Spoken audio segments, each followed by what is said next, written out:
take a train, it is still fashionable. Not only is it fashionable, it is in many instances still the safest and least fatiguing way of getting there, and likely to remain so. This train is the northbound diesel-hauled Thames Clyde Express on its daily 426-mile London, Leeds, Glasgow service. A strenuous journey made comfortably and punctually in a little over 8 hours. The passengers now on this train, and indeed every one of the thousands of people who use the service, do so because express rail travel is incomparably safe, fast and relaxing, brought to a pitch of perfection through the experience of more years than any of us cares to remember. Passengers no longer marvel at the speeds and the timings of these long-distance trains, or at the statistics of the great locomotives which haul them, as is the familiar security represented by the modern railway carriage. Nevertheless, transport is a highly competitive business, and notwithstanding their long and fine tradition of public service, the railways are fighting bitter battles with competitors of much more recent origin. Yet an express train was an accepted, everyday thing a century ago. And if competition with other carriers is fierce today, competition between the scores of independent railway companies which existed prior to 1923 was even hotter, and only the shrewder and the more efficient survived. One such was the Midland Railway Company, which served the citizens and the commerce of this nation from 1844 until 1923. Its red-engined and rolling stock were familiar sights. In London, and in Leicester, in Nottingham, in Liverpool, in Leeds, in Bradford, in Derby, Birmingham, Gloucester, Bristol, and a score of lesser places.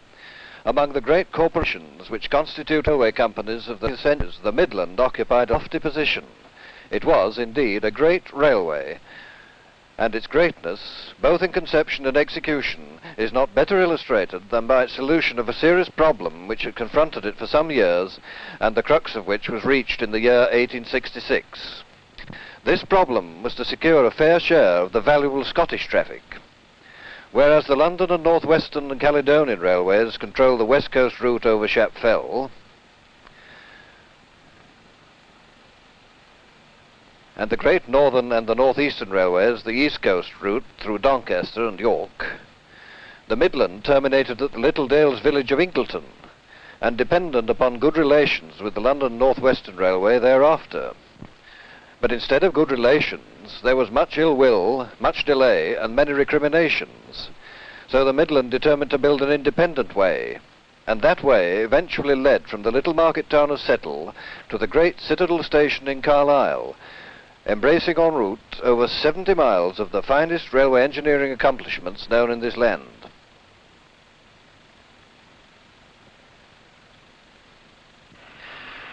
Many writers and photographers have already chronicled the historical and geographical details of the Settle and Carlisle line. And yet our interest in it and our desire to visit the scenes of past endeavour and achievement led us to these wild and remote parts of western Yorkshire. What follows is a record of our travels, which virtually began at Hellifield on the 11:58 a.m. A stopping train taking milk to everywhere, and metaphorically taking tea everywhere, emphasizing thereby the intimate atmosphere in certain districts of a line which, above all, caters for fast-through traffic. We have attempted also an appreciation of the Midland Railway pioneers, whose foresight, skill and determination almost 100 years ago made it possible today for express trains to thunder over the roof of England. The long drag from Settle Junction to Blee Moor called forth all their persistence and ingenuity.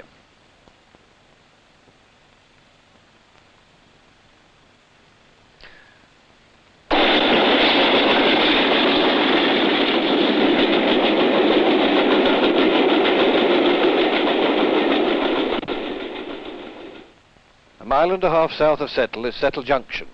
Here diverges the original main line to Ingleton, and here in November 1869 the first sod of the new Scottish route was cut.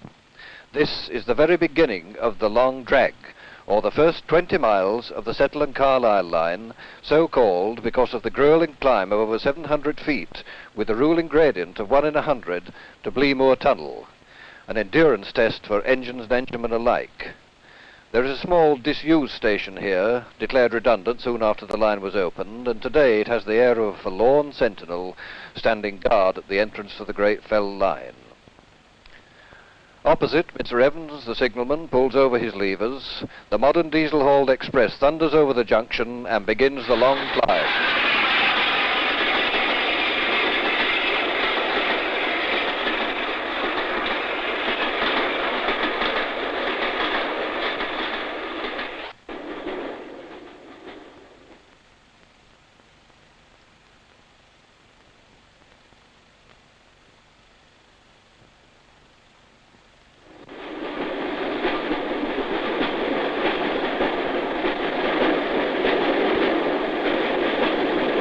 We arrive at Settle, a lovely little market town in the Yorkshire Dales. And here we meet the station master, Mr. Taylor, who has made an attractive station even more so by cultivating 1,000 varieties of rock plants in his flower beds and greenhouse. Standing on the platform, discussing with Mr. Taylor his particular interest in collecting alpine plants, we are facing north towards Penigent and the mountains.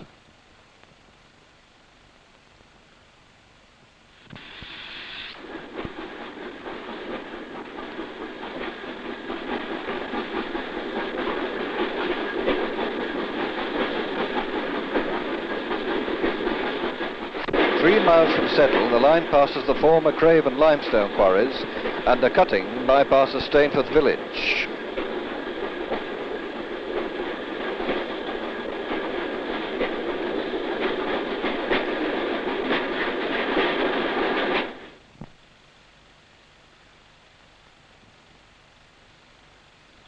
Here we should not miss looking at Stainforth Force and Bridge, a delightful spot less than 400 yards from the railway.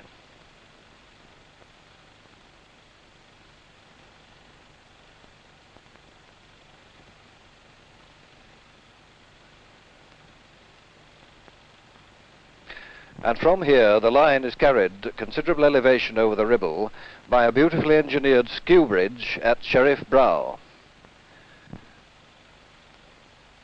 Thence crossing and recrossing the swift-flowing river at Ribble Viaduct number 28 and Helwith Bridge.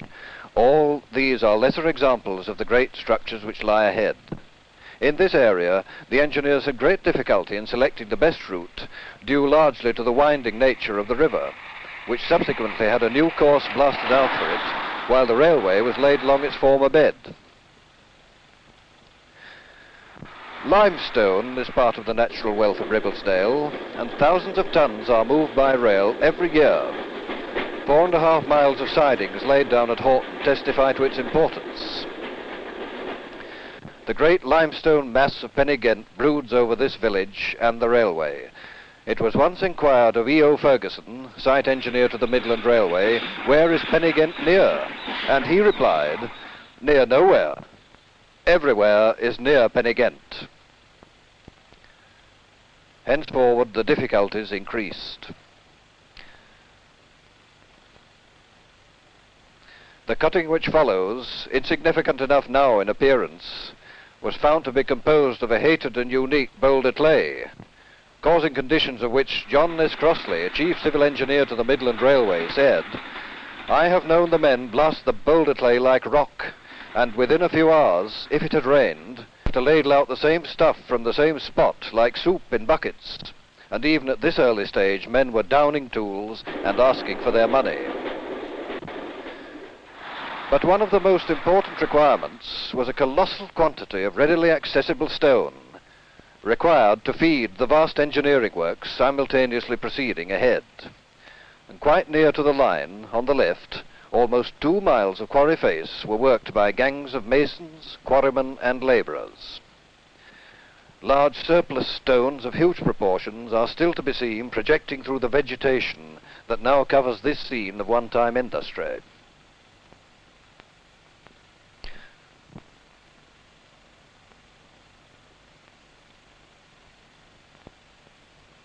while across the line the typical railwayman's cottages are still known as Salt Lake.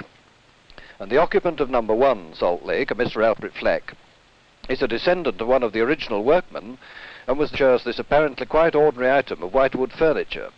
It is, in fact, the actual desk used in paying the wages of the quarry workmen during the days of construction.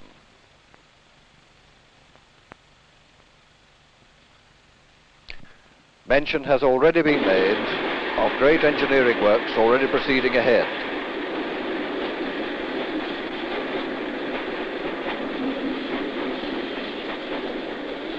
These were above all the construction of the great viaduct at Ribble Head and the boring of Bleemoor Tunnel.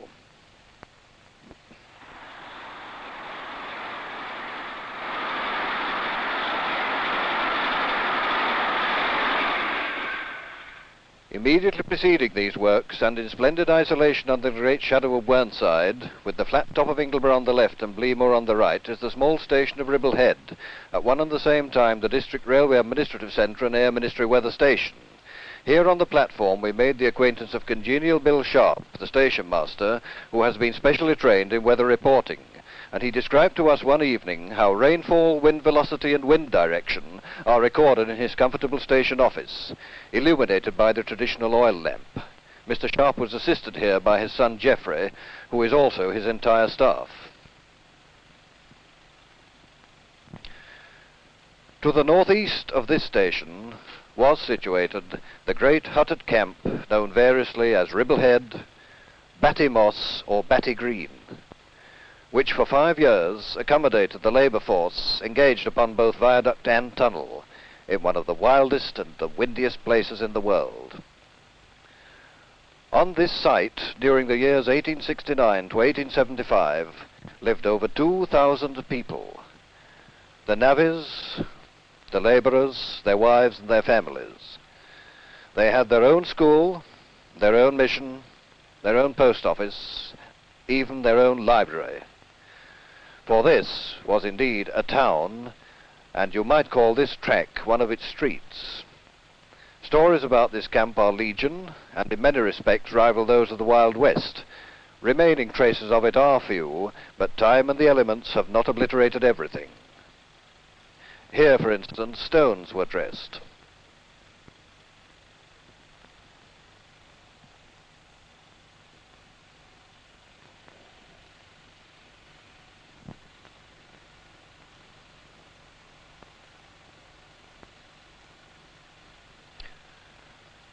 Here was a lime kiln in which mortar was fired.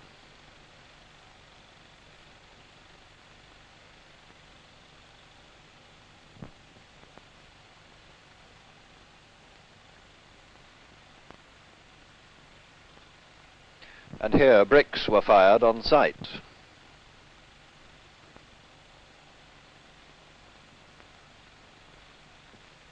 Here lie large dressed stones laid by the side of the tramway. The marks of the drills are still outstanding.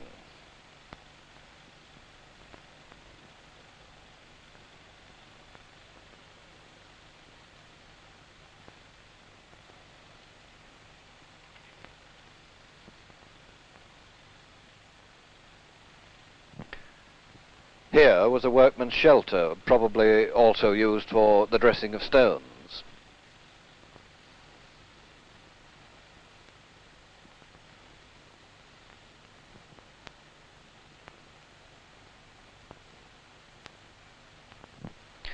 During that first bleak winter of 1869, a 2-mile-long, 2-foot gauge tramway, sweeping round through the campsite and over to Bleemoor, was constructed in an amazingly short space of time, and within 1 month a small steam locomotive was hauling its train of wagons along this track.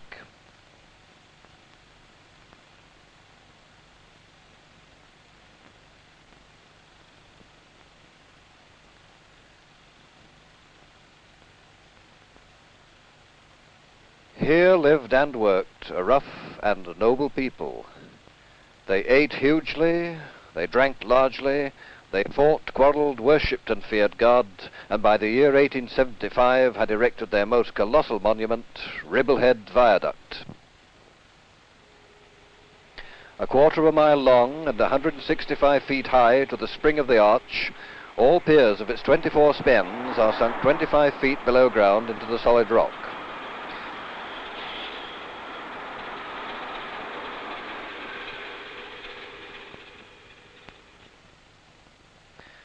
The arches swallowed 1.5 million bricks, and many individual stones weighed between 7 and 8 tons.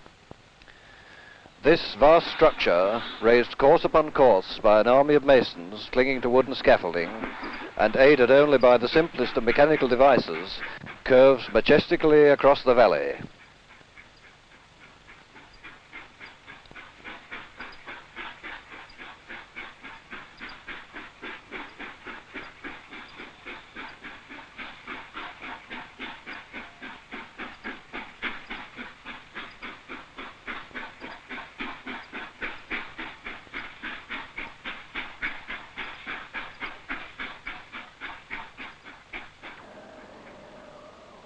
And yet, set against the background of mountains and moors, it seems a mere thread, struggling to withstand the onslaught of North Ribblesdale weather.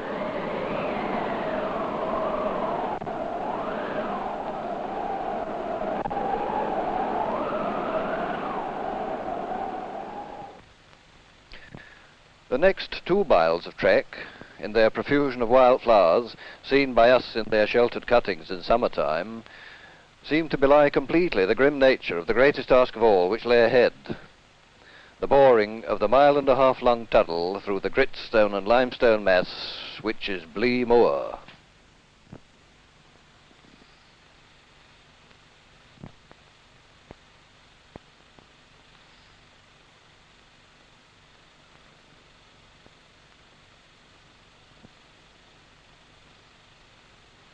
James Allport, General Manager of the Midland Railway from 1860 to 1880, said,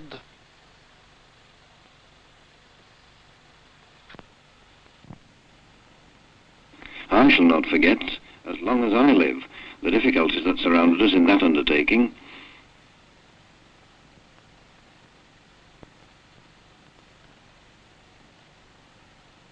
And for 4.5 years, from Sunday night at 10 until the following Saturday night at 10, gangs of men working 12-hour shifts toiled beneath this mountain at the 2 ends and at the faces of 7 shafts sunk down through the moor.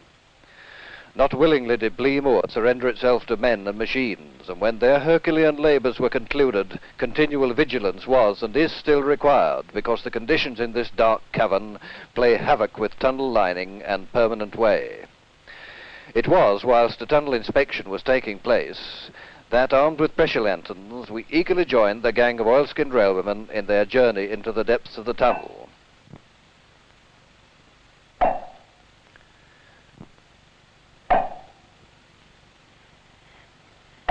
We are 500 feet below the surface of the moor.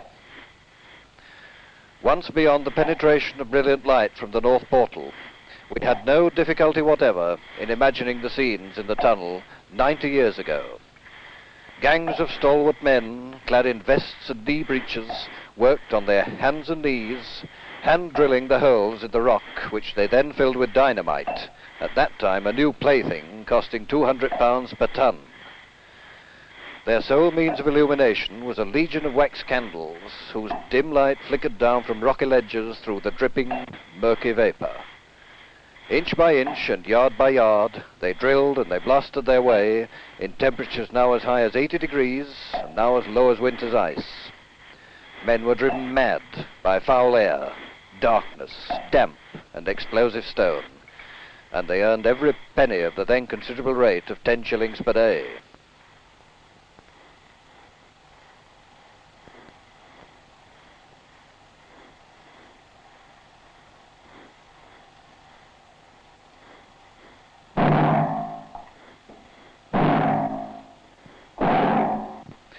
Dense smoke, which in spite of the ventilation shafts refused to clear, used to be one of the more objectionable features of this tunnel, but the advent of diesel traction has done much to alleviate this. As we walked back from the inspection, our eyes fixed upon that pinpoint of light far ahead, we had to stand aside and well clear as the up Thames Clyde Express entered the tunnel.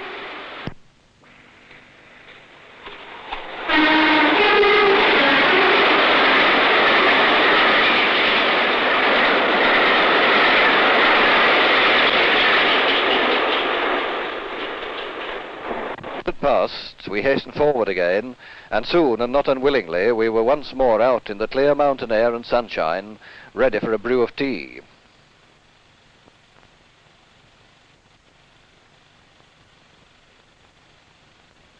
After tea and a clean-up, we walked back to examine the north portal and to see the downed Thames Clyde emerge from it, a sight and a sound which provided ample evidence of the modern diesel-electric locomotive's capacity to cope with the long drag.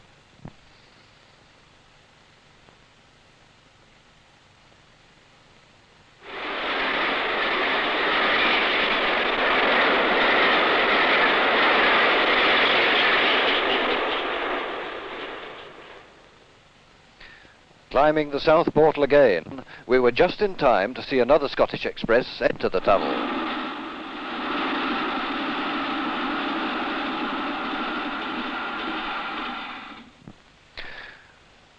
We followed then the old tramway up over Blee Moor, amazed at the mountainous spoil heaps of rock dragged from the bowels of the earth.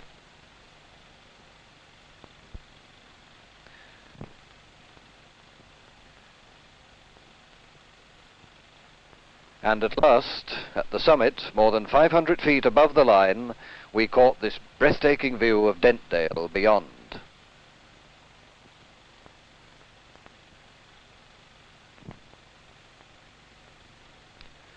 Less than a mile from Blee Moor North Portal is Dent Head Viaduct, another remarkable structure, similar in many respects to Ribble Head, although only 1/3 its length. Some of its great columns rest in a quarry of local stone, which, when polished, is known as Dent, or black marble.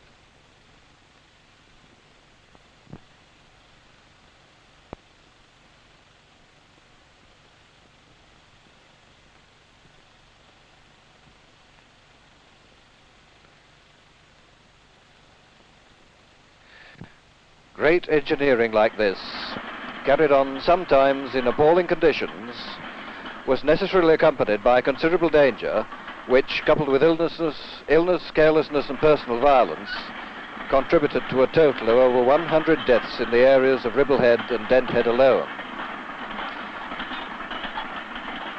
But they are buried here, and they do not lack commemoration. 2 miles below Ribble Head is the tiny chapel of St. Leonard and All Angels, Chapel the Dale.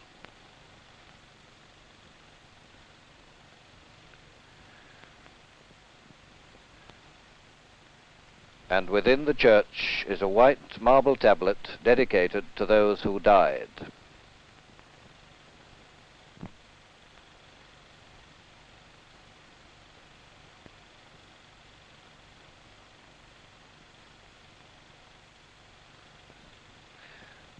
They now lie in the quiet graveyard outside.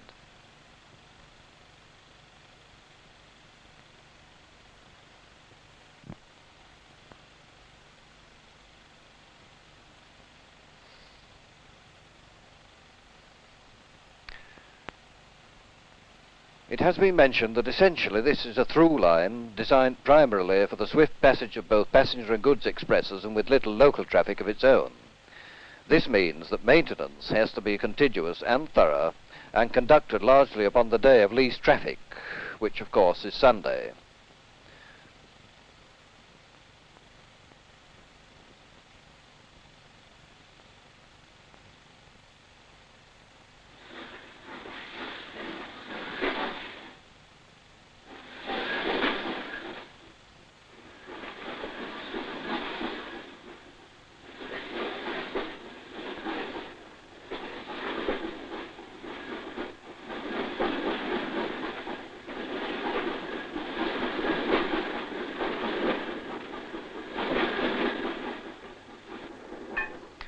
We were fortunate one Sunday afternoon in coming upon some very interesting permanent way work involving prefabricated lengths of track in the vicinity of Dent Viaduct.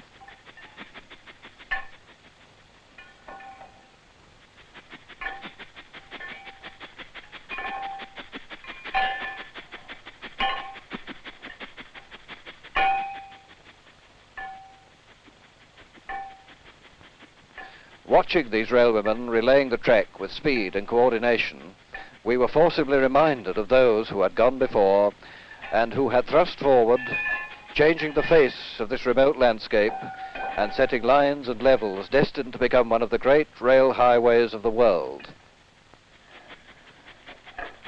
Other men were also hard at work in contemporary engineering spheres, and so it was that the original permanent way laid down between Settle and Carlisle was of a new high-grade steel derived from Henry Basima's converter process.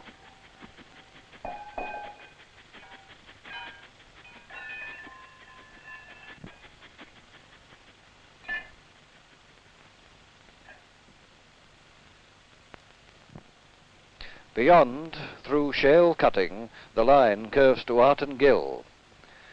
This 120 feet high viaduct, built over the stream from which it takes its name, is constructed of the same locally quarried stone known as Dent marble. Foundation difficulties led to some of these great piers being sunk 55 feet down through peat washing and clay to rest upon solid rock.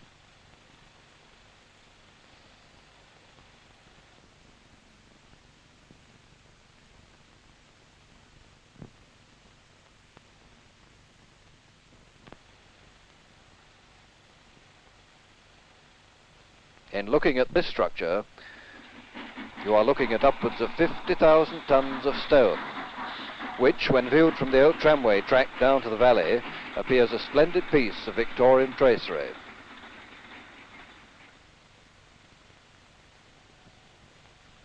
At this point, there is a beautiful bird's eye view of the Vale of Dent. No busy smoky town is to be seen close by or in the distance. Nothing but the greenest of green fields, speckled over with lazy herds of cattle, while here and there lie the homesteads whose inhabitants have that simplicity of life which rural solitudes alone can give. And in these solitudes lies Dent village, of narrow cobbled streets and old-world whitewashed cottages.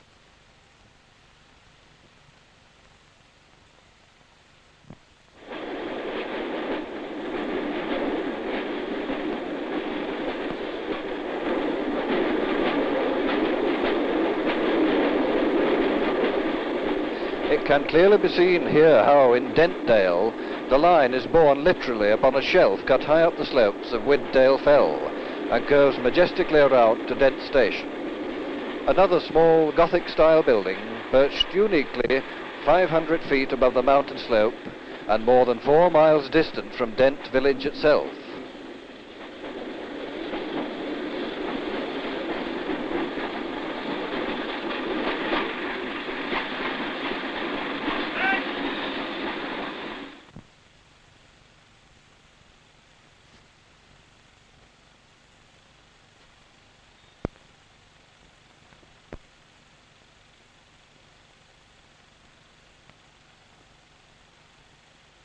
Here, the station master, Davy Graham, lives in the highest station master's house in England, specially constructed to withstand the howling gales and violent storms.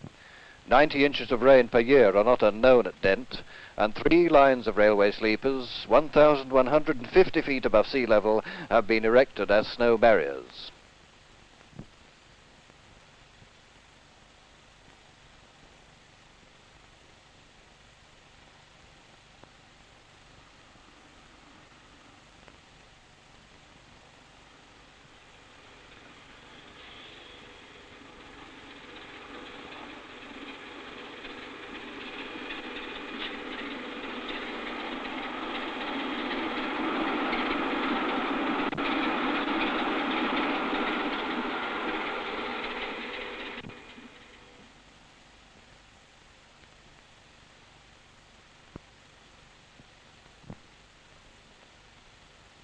And on that same Sunday in October, we left Davy Graham at Dent, where his chief duty that day was to act as pilotman for the trains which had to pass the permanent way repairs, and walked to another of the largest works on the line, Rise Hill Tunnel.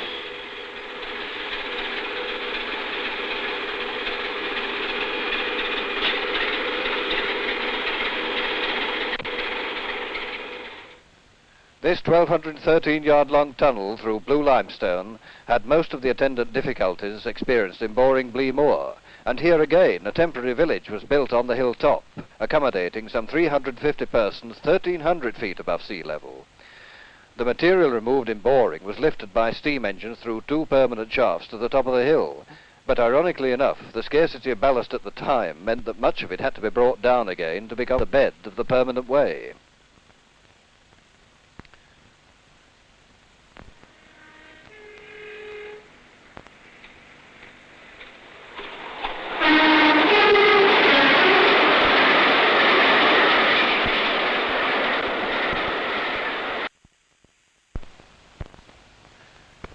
Beyond this tunnel, the line enters Garsdale and meets the highest water troughs in Britain, a quarter of a mile long, laid down in the year 1907, and invaluable for the speedy replenishment of boiler water after the long drag.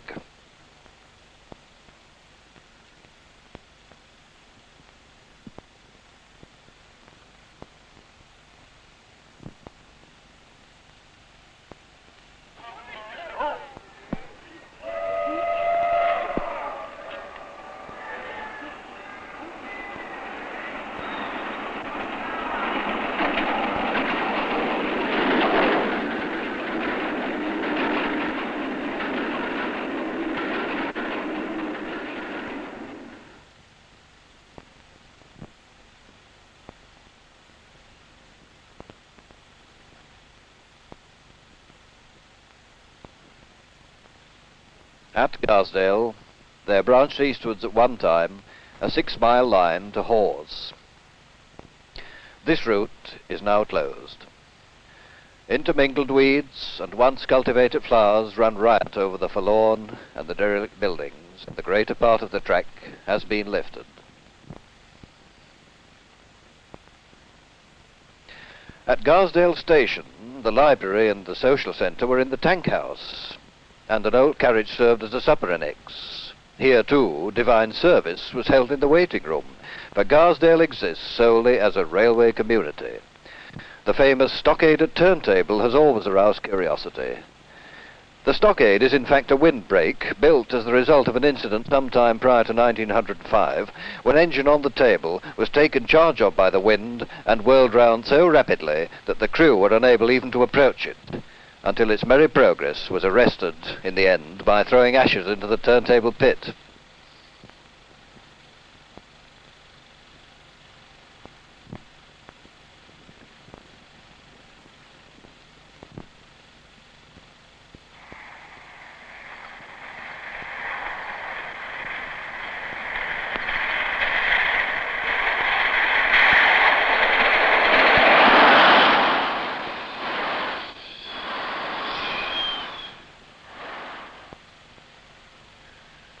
Just past the station and turntable is Dandrymire Viaduct. Here an embankment was originally planned, but the sticky peat refused to hold, and the idea was abandoned after 2 years of abortive tipping.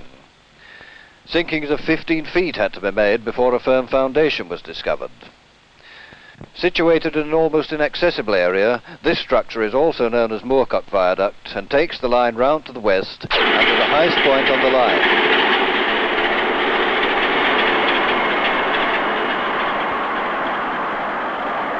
Aysgill Summit, 1,167 feet above sea level. In wild and rugged country, Yorkshire here gives way to Westmoreland.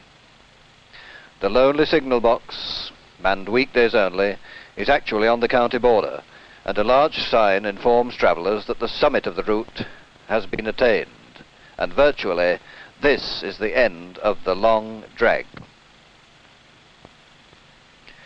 At this period of the 19th century, though, North Ribblesdale was virtually devoid of human habitation, and only one rutted turnpike road ran between Lancaster and Richmond. In the year 1868, the Hill Inn was one of only 2 inns on this road. And in 1962, we were, on many occasions during our wanderings, more than grateful for the warm welcome extended by Mr. and Mrs. Tom Kilburn, who, with their forebears, have kept the old inn since soon after the completion of the railway. Tom's grandfather used to recall the days when, as a boy, he took round a basketful of kippers and sold them to the navvies.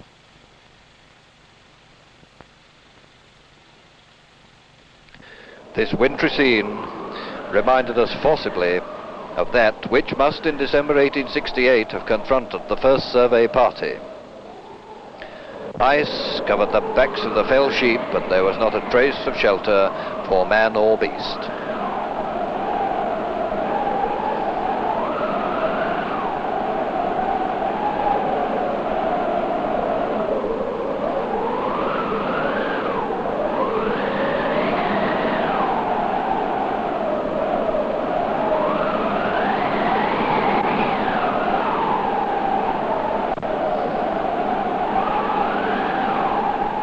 The other inn, now no longer a hotel, still stands and has its own story. This is Gearstones, and to this place in 1868 came John Charland, a Tasmanian engineer and surveyor, commissioned by the Midland Railway to get up there and find a way.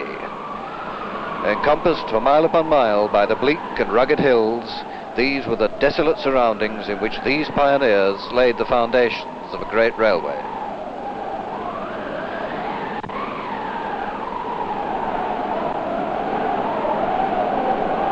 And equally grim and forbidding appeared these surroundings during the winter of 1962 and 3.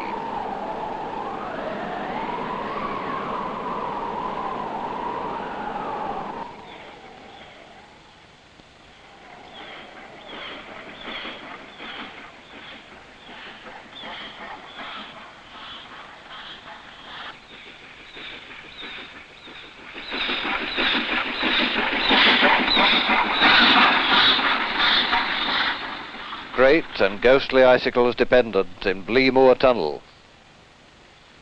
Ribblehead Station was almost completely snowbound.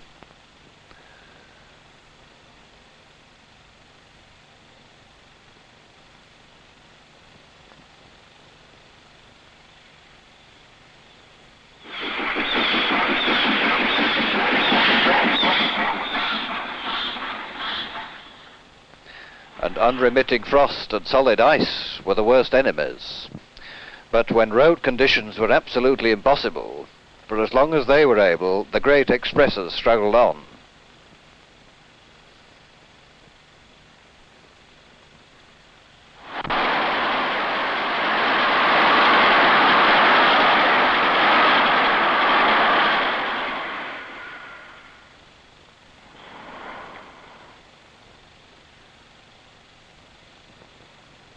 And they struggled on until even they became absolutely bedevilled by speed restrictions over track which the bitter and intense cold had literally distorted out of gauge.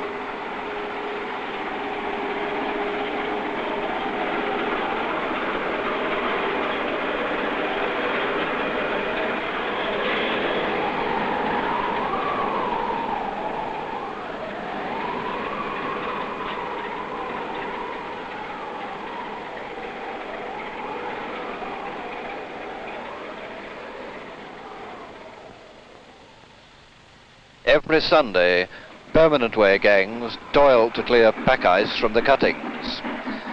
Snowplows worked all night long to struggle through to A's Gill, and it cannot be too strongly emphasized to what extent, in these conditions, the rural communities concerned are absolutely dependent upon the railway for life's bare necessities.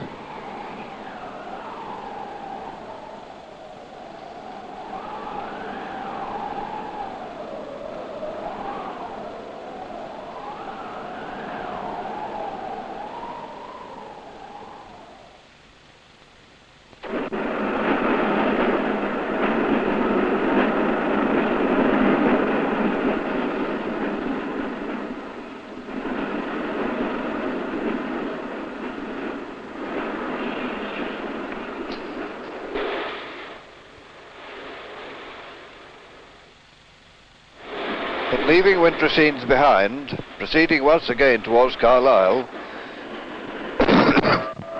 wild boar fell is seen to the west and Mellish again still snow-capped to the east. Here we enter the quarter-mile-long Burkitt Tunnel through the Great Pennine Fault, consisting of shale, limestone, grit, slate, iron, coal and lead ore, a truly remarkable geological combination. 50 miles remain, but they are miles of scenery much more beguiling and of engineering works incomparably lighter. The line rolls on to Kirkby Stephen, a small market town of 2,000 inhabitants. And after this, Mardale Viaduct. 130 feet high, this is a noble work of grey limestone, unique in that it rests not upon solid rock, for none was to be found, but upon a bed of red shale, to find which the foundations had to be sunk 45 feet. And fittingly, the last stone was laid by the wife of the chief civil engineer on the 8th of June, 1875.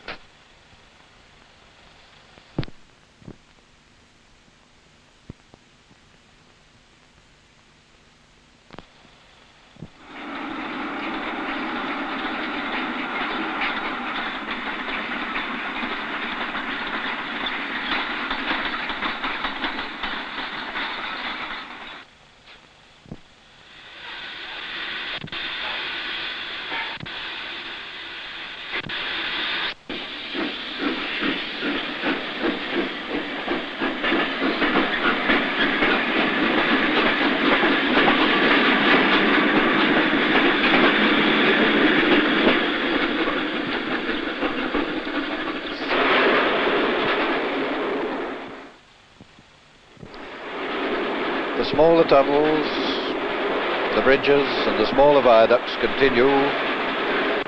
Grosby Garrett, Grisburn and Helm. In the area of this contract alone, the turnover of labour amounted to 30,000 men in the 5 years of construction. And this is by far the easier part of the line from a constructional point of view.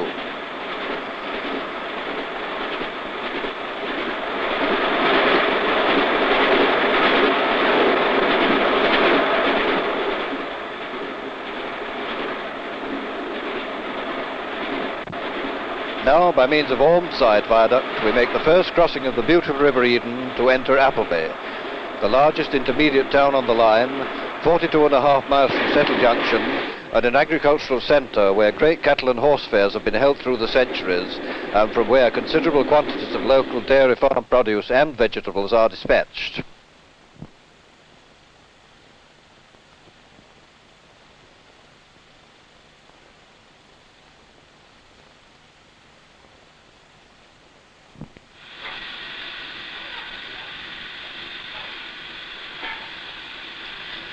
Thousands of gallons of milk in glass-lined tank wagons are marshalled here for forward transit. And here 6 are being attached to our stopping passenger train, which will take them to Carlisle and thence in a special milk train to London.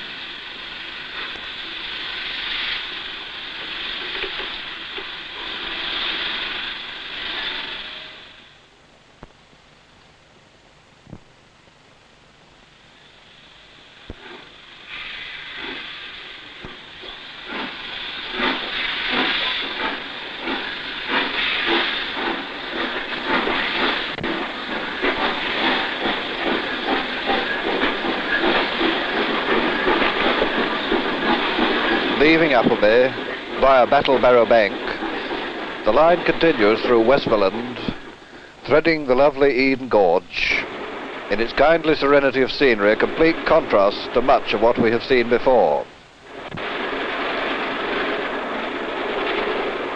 Several small tunnels and 8 pretty little stations succeed each other in the space of 30 miles, each station serving its own rural community.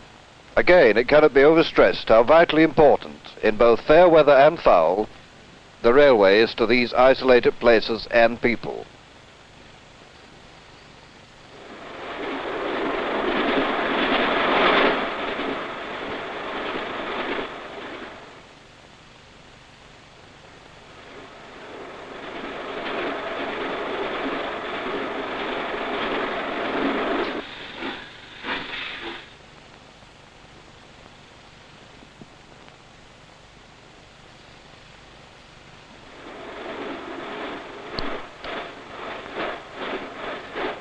For the remaining 15 miles, the railway and the graceful river keep company until the approaches to the great Citadel station in Carlisle.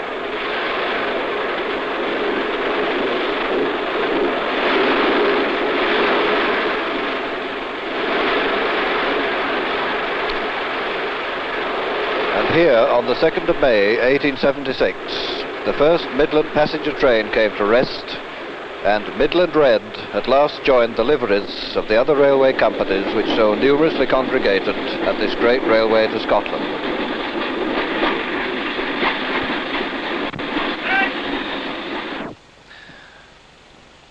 And so also in this magnificent station serving the great city did our personal adventures and our travels come to an end, and we were moved to reflect how, at the time, Midland shareholders must have been justly satisfied and justly proud of their new steel link over the roof of England.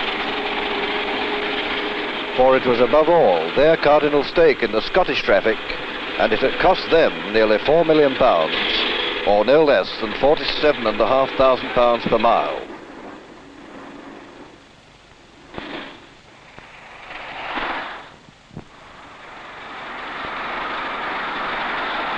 To remote and rural solitudes, to wild and forbidding fells, the Midland Railway brought the great steam locomotives that thundered across the land in the golden railway age of the 19th and 20th centuries.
Across the span of almost 90 years, by day and by night, an average of 80 trains in every 24 hours have used this line.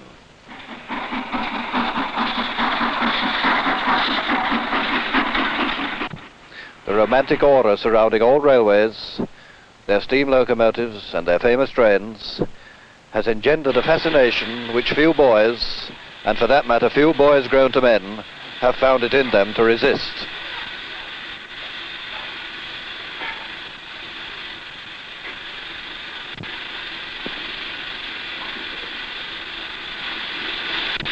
And although today the steam locomotives and even the railway links themselves are fewer, the fascination remains.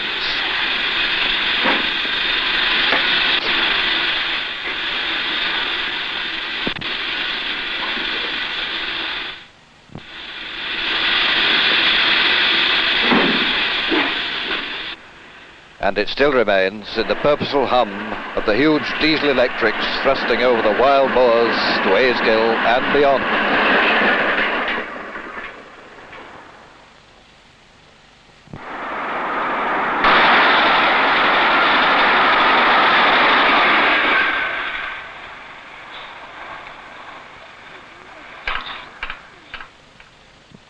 In these solitudes, where only the conies play and the curlews scream, few other than railwaymen and privileged observers have seen and examined in detail the colossal technical achievements and the impressive scenic panorama which are such remarkable features, not only of the long drag in particular, but of the Citadel and Carlisle line as a whole.